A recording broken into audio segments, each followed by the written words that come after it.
오늘 저는 병원에서 잘 알려주지 않는 당뇨 관리의 진짜 핵심에 대해 말씀드리려 합니다. 여러분, 왜 의료 현장에서는 당뇨 환자가 줄어들도록 돕는 데 적극적이지 않을까요? 안타깝지만 환자가 줄어들면 병원 수익이 줄어드는 구조적 현실이 있기 때문입니다. 그래서 사실은 아침 식사에서 단 한 가지만 바꿔도 혈당이 놀랍도록 좋아질 수 있다는 사실, 많은 분들이 듣지 못하고 계십니다. 만약 지금 당뇨 전 단계이거나 이미 당뇨 진단을 받으신 분이라면 이 영상 끝까지 보시는 것이 정말 중요합니다. 왜냐하면 지금이 바로 약에 의존하지 않고 살아갈 수 있는 마지막 기회일 수도 있기 때문입니다. 이 시기를 놓치면 약에 점점 더 의지하게 되고 결국 합병증까지 이어질 수 있습니다. 당뇨는 한 번 생기면 평생 관리만 해야 한다는 말을 진료실에서 듣고 좌절하는 분들이 많습니다. 하지만 저는 단호히 말씀드립니다. 꼭 그렇지는 않습니다. 올바른 방법을 꾸준히 실천하면 약을 줄이거나 끊고도 정상 혈당으로 회복할 가능성이 있습니다. 그 핵심은 바로 아침 식단에 숨어 있습니다. 믿음을 가지고 실천하신다면 충분히 달라질 수 있습니다. 실제로 제 환자분들 중 절반 이상은 약을 줄이거나 끊고도 안정적인 혈당을 유지하고 계십니다. 10년 이상 약을 드시던 분이 지금은 약 없이 지내는 경우도 있었습니다. 오늘 그 방법을 구체적으로 하나하나 알려드리겠습니다. 이 영상을 보시면 당뇨로부터 한층 자유로워질 수 있는 길을 찾으실 수 있습니다. 공복 혈당, 당화 혈색소 모두 개선할 수 있고 평생 먹어야 한다고 생각했던 약에서 벗어날 희망을 발견하실 수 있습니다. 솔직히 이런 이야기를 공개하는 것은 저에게도 부담이 됩니다. 의료계 동료나 제약회사에서 불편해할 수도 있겠지요. 하지만 저는 수십 년 동안 당뇨가 한 개인과 가족의 삶을 어떻게 무너뜨리는지 지켜봐 왔습니다. 그래서 이 진실을 꼭 전하고 싶습니다. 만약 제 이야기가 단 한 분의 삶이라도 바꿀 수 있다면 그것이 의사로서 제 가장 큰 사명이라고 믿습니다. 여러분의 혈당을 회복하고 싶으시다면 좋아요와 구독 부탁드립니다. 구독과 좋아요는 무료이며 한 번의 클릭으로 소중한 건강 정보를 계속 받아보실 수 있습니다. 여러분은 어느 지역에서 이 영상을 보고 계신가요? 댓글로 여러분이 어디서 이 영상을 보고 계신지도 꼭 알려주세요. 여러분의 작은 행동이 누군가의 건강을 지키는 데 큰 힘이 될 수 있습니다. 안녕하세요.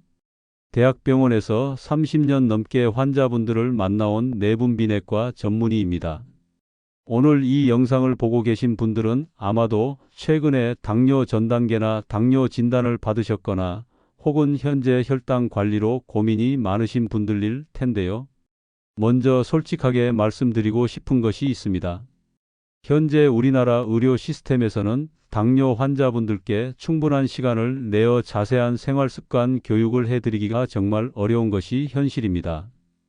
짧은 진료 시간 안에 약 처방하고 간단한 주의사항만 말씀드리는 것이 고작이죠. 하지만 제가 30년간 수많은 당뇨 환자분들을 치료하면서 깨달은 것은 약물 치료만으로는 절대 혈당 관리가 완벽할 수 없다는 점입니다. 특히 하루 중 가장 중요한 아침 식사를 어떻게 드시느냐에 따라 하루 종일 혈당이 좌우된다는 사실을 많은 분들이 모르고 계십니다. 오늘 이 영상에서는 제가 임상에서 직접 확인한 혈당 안정에 도움이 되는 보약 음식 3가지와 실제로 따라 하실 수 있는 아침 식단 구성법, 그리고 체중 감량과 혈당 조절을 동시에 잡을 수 있는 특별한 식사법까지 모두 공개해 드리겠습니다. 이 영상을 끝까지 보시면 내일 아침부터 바로 실천하실 수 있는 구체적인 방법들을 얻으실 수 있을 겁니다. 특히 마지막에 말씀드릴 마인드풀 이팅 방법은 많은 환자분들이 놀라운 효과를 보신 비법이니까 꼭 끝까지 집중해서 들어주시기 바랍니다. 현재 우리나라 의료 시스템에서 당뇨 관리는 너무 소극적입니다. 혈당이 126 이상이 나와야 당뇨로 진단하고 그 전까지는 일단 지켜보자는 식으로 접근하죠. 하지만 여러분, 이게 얼마나 위험한 생각인지 아십니까? 혈당이 100에서 125 사이인 당뇨 전 단계에서도 이미 혈관 손상이 시작됩니다. 마치 집에 작은 균열이 생겼는데 아직 무너지지 않았으니까 괜찮다고 하는 것과 같은 이치입니다. 실제로 제가 진료실에서 만난 한 환자분 이야기를 들려드리겠습니다. 65세 박모 씨는 3년 전 건강검진에서 공복혈당이 115가 나왔습니다.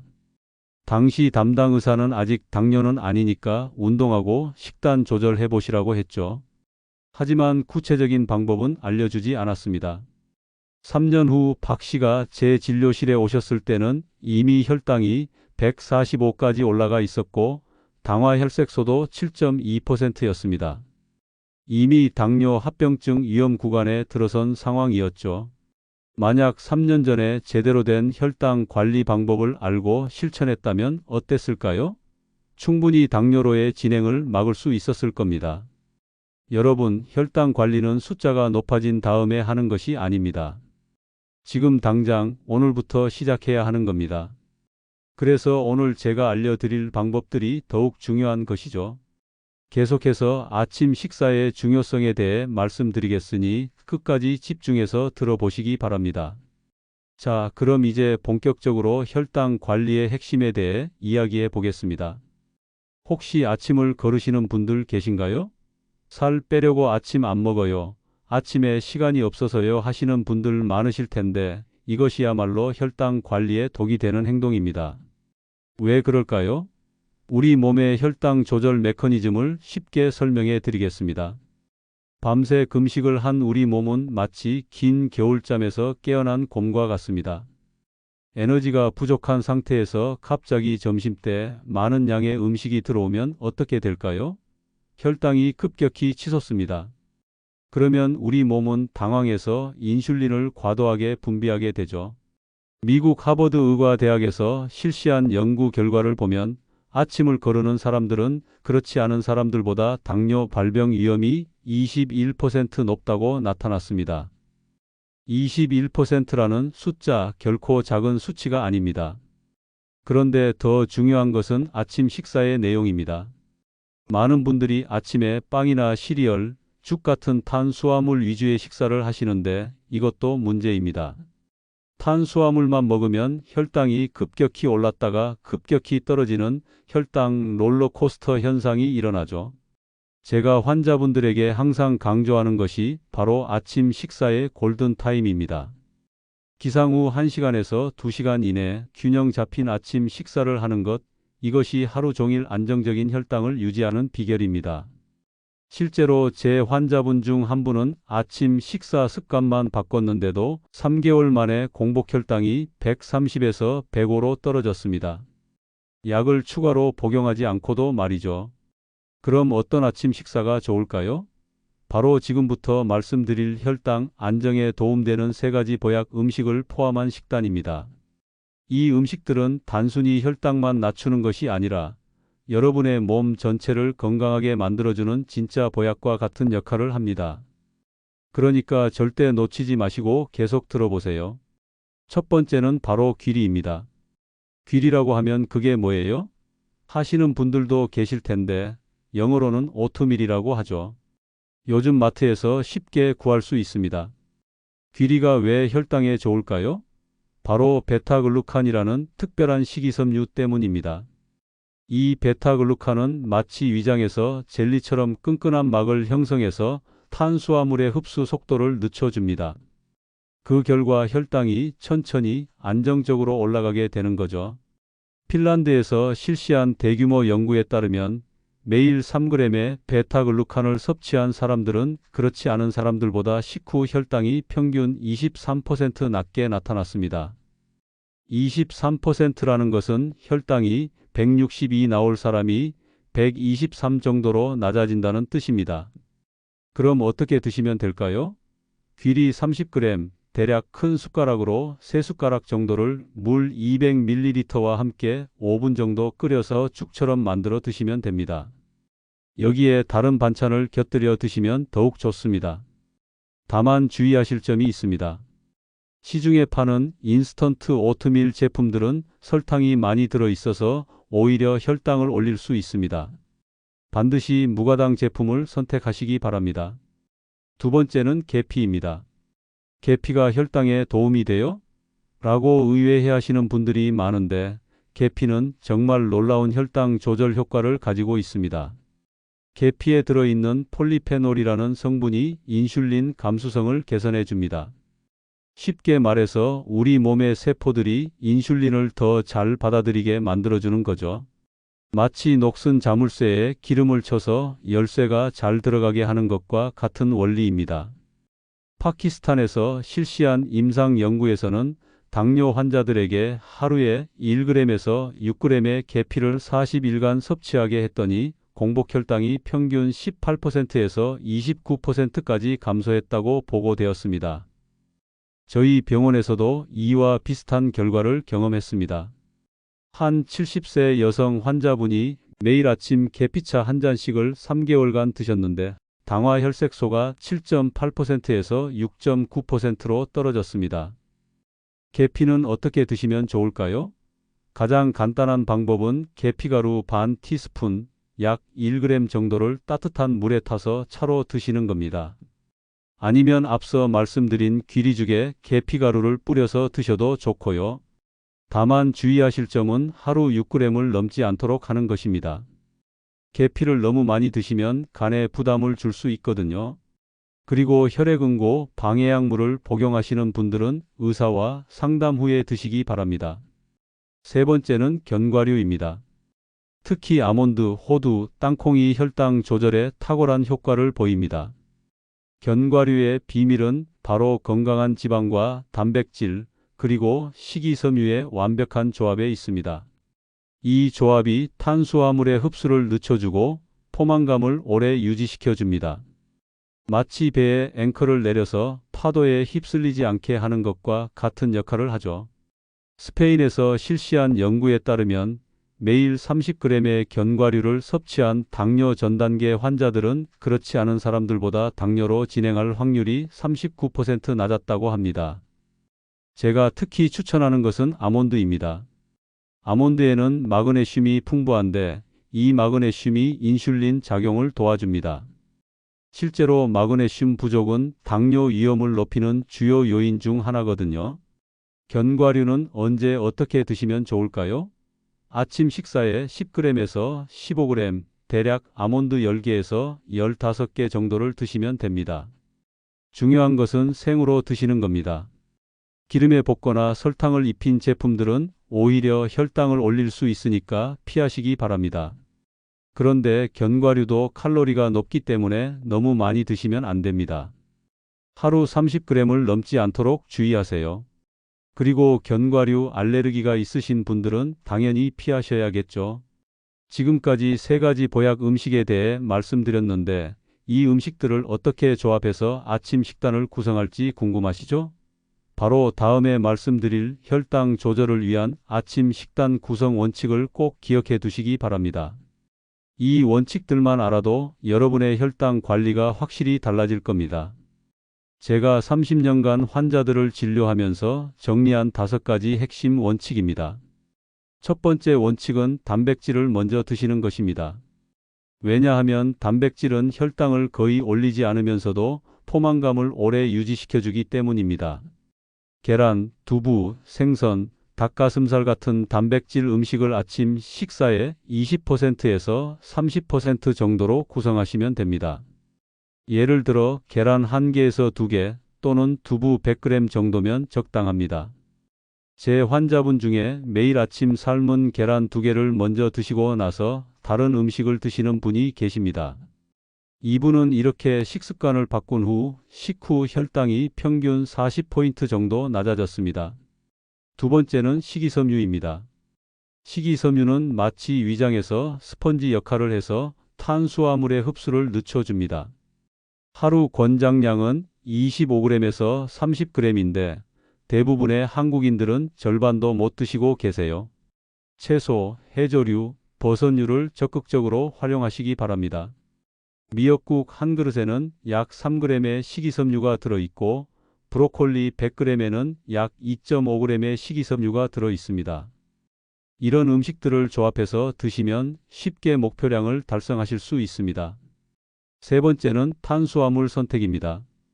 흰쌀, 흰빵, 흰국수 같은 정제된 탄수화물은 피하시고 현미, 귀리, 통밀빵 같은 복합 탄수화물을 선택하세요. 복합 탄수화물과 단순 탄수화물의 차이를 쉽게 설명해 드리면 단순 탄수화물은 마치 종이에 불을 붙이는 것처럼 빨리 타서 혈당을 급격히 올립니다. 반면 복합 탄수화물은 장작에 불을 붙이는 것처럼 천천히 오래 타서 혈당을 안정적으로 유지시켜 줍니다. 네 번째는 건강한 지방입니다. 올리브 오일, 견과류, 아보카도, 등푸른 생선 같은 불포화 지방산을 적당량 포함시키세요. 이런 지방들은 인슐린 감수성을 개선해주고 포만감도 높여줍니다. 다만 지방은 칼로리가 높으니까 전체 칼로리의 25%에서 30% 수준으로 제한하시기 바랍니다. 마지막 다섯 번째는 식사 순서입니다. 채소나 단백질을 먼저 드시고 탄수화물은 마지막에 드시는 것이 좋습니다.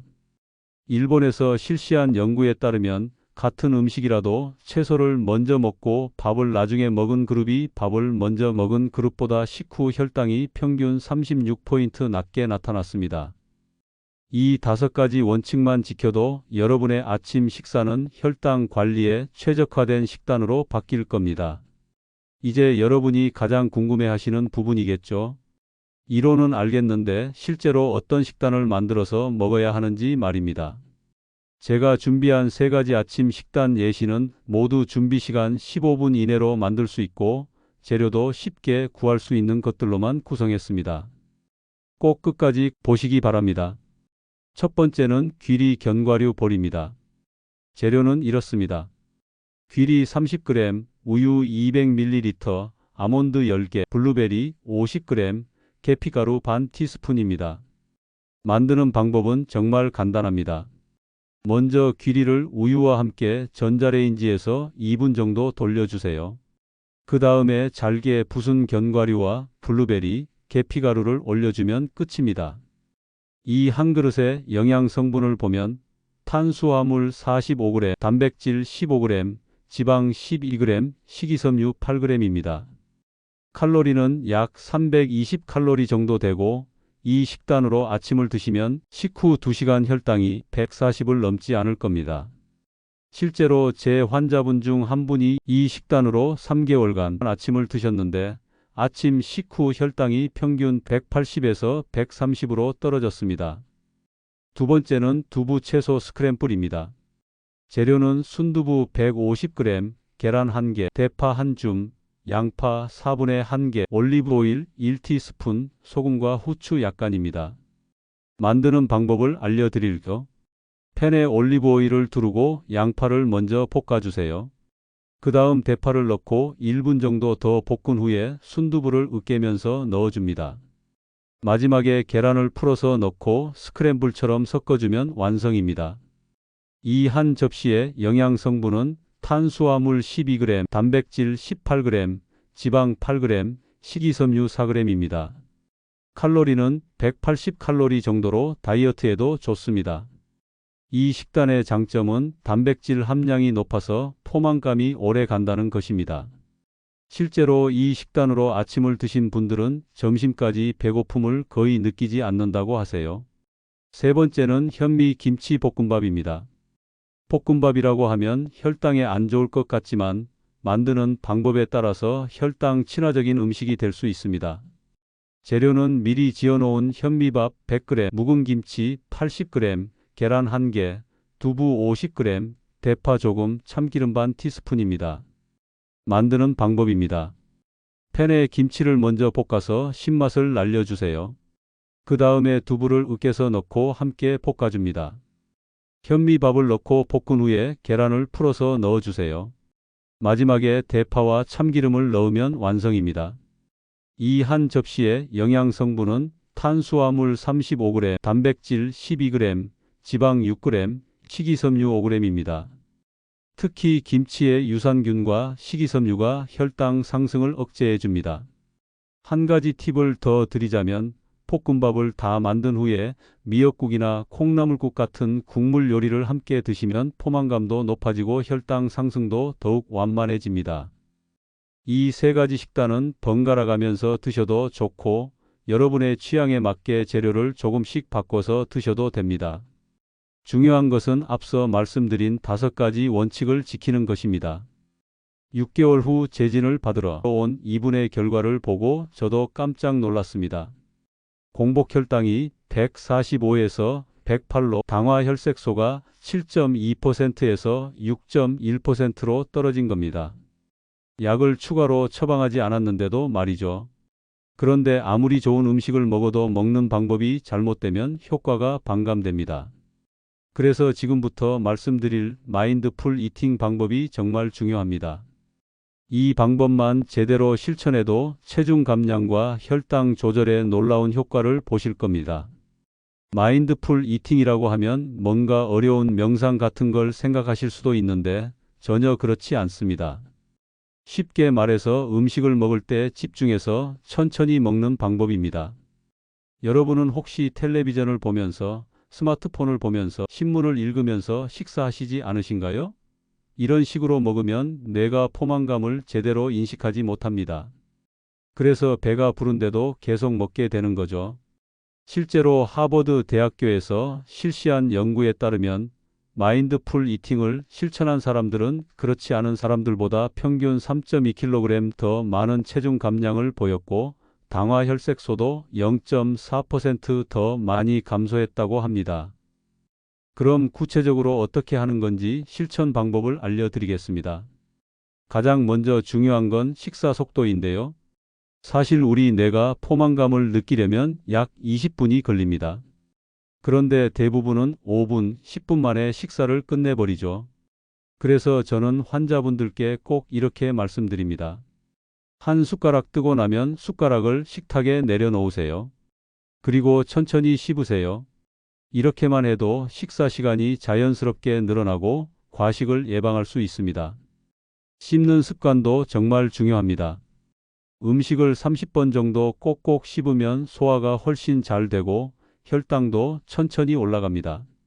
특히 탄수화물은 입안에서부터 소화가 시작되기 때문에 충분히 씹는 게 필수예요. 잘 씹힌 음식은 위장에도 부담을 덜 줍니다. 또 한 가지, 식사 전과 중간 그리고 끝날 때마다 내 배고픔이 어느 정도인지 점검해 보세요. 1점은 너무 배고픈 상태, 10점은 완전히 배부른 상태라고 생각하면 됩니다. 가장 좋은 건 3에서 4점 정도 배고픔에서 식사를 시작해서 7에서 8점 정도에서 멈추는 거예요. 이렇게 하면 과식하지 않고 딱 필요한 만큼만 먹게 됩니다. 음식을 대하는 태도도 달라져야 합니다. 그냥 배만 채우는 게 아니라 음식의 색깔과 향, 질감을 느껴보세요. 이 당근은 달콤하구나. 이 두부는 참 부드럽네 하면서 음미하다 보면 적은 양으로도 충분한 만족감을 느낄 수 있습니다. 그리고 마지막으로 음식을 먹기 전에 내 마음을 살펴보는 습관이 필요합니다. 지금 정말 배가 고파서 먹는 건지 아니면 스트레스 때문에 먹으려는 건지 스스로에게 물어보세요. 감정 때문에 먹는 걸 감정적 폭식이라고 하는데 이런 경우 혈당이 급격히 오르고 체중도 쉽게 늘어납니다. 이 5가지 마인드풀 이팅 방법을 실천한 제 환자분 중에는 3개월 만에 5kg 감량하면서 동시에 혈당도 안정시킨 분이 계십니다. 약의 힘이 아니라 식습관 변화만으로 이룬 성과였죠. 마인드풀 이팅은 단순히 체중 감량뿐만 아니라 혈당 조절에도 직접적인 영향을 미칩니다.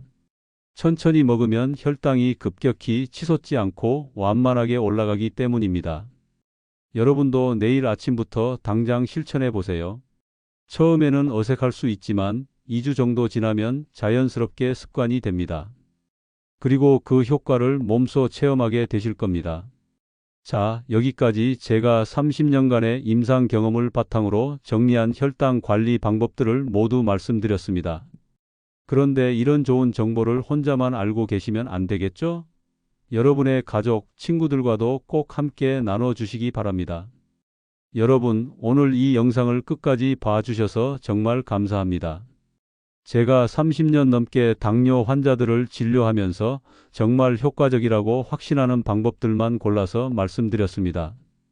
혹시 오늘 내용 중에 궁금한 점이나 더 자세히 알고 싶은 부분이 있으시면 댓글로 남겨주세요. 제가 하나하나 답변해 드리겠습니다. 그리고 여러분이 실제로 오늘 알려드린 방법들을 실천해 보시고 어떤 변화가 있었는지도 댓글로 공유해 주시면 좋겠습니다. 다른 분들에게도 도움이 될 뿐만 아니라 여러분 자신에게도 동기부여가 될 거예요. 혼자 하는 건강관리보다 함께 하는 건강관리가 훨씬 효과적이거든요. 그리고 오늘 영상이 도움이 되셨다면 꼭 좋아요 버튼 눌러주시고 구독과 알림 설정도 해주세요. 앞으로도 여러분의 건강한 삶에 실질적으로 도움이 되는 의학 정보들을 계속 올려드릴 예정입니다. 여러분, 당뇨는 무서운 병이 아닙니다. 올바른 지식과 꾸준한 실천만 있으면 충분히 관리할 수 있는 질환입니다. 오늘 알려드린 방법들 중에서 하나씩이라도 실천해 보시기 바랍니다. 작은 변화가 모여서 큰 변화를 만들어냅니다. 내일 아침 귀리 한 숟가락부터 시작해 보세요. 그리고 천천히 씹으면서 드시고요.